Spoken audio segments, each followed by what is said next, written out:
businesses so that businesses can do what they do best, which is create jobs. Today we see businesses being strangled by a federal government that's leveling unfunded mandates, unfair competition, undue regulation.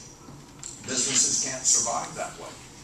It's only through the incentivizing the private sector are we going to see America's economy coming back.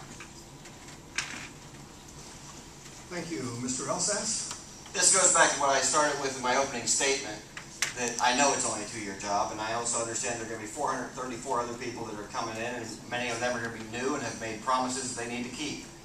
And there are going to be any number of people who want to make a lot of promises and try and get a lot done. I realize 2 years isn't that long when you're dealing with that many politicians. It's a lot of hot air to wade through.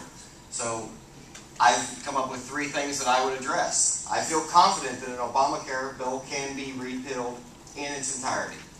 And I feel confident that I'm just stubborn enough to get in the faces of just enough other congressmen to get them to come along with it. If a repeal happens, is voted on and passed, and goes to the White House, and the White House vetoes it and sends it back, I have no problem sending it back to him every day. Until he gets the message that it needs to be repealed, or he's not going to see any legislation he wants passed, or other congressmen come on board and decide that they're going to pass it too because they have to meet all the promises that they made during this campaign. So that's something that I feel fairly certain that I can accomplish.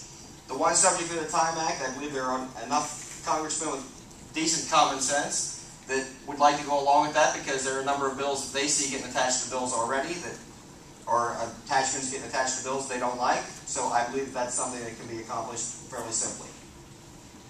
Thank you. Mr. Wilson?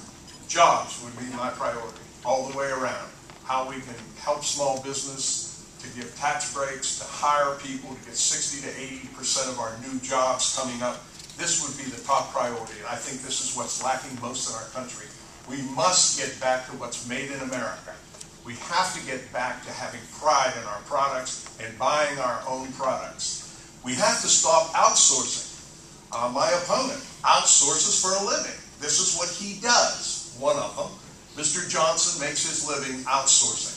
I think people in this room who work for a living need to know that one of these people that wants to represent you in Congress makes a living outsourcing jobs. I think we stop that. I think we ask these people to take responsibility for what they do, and we ask them to provide leadership.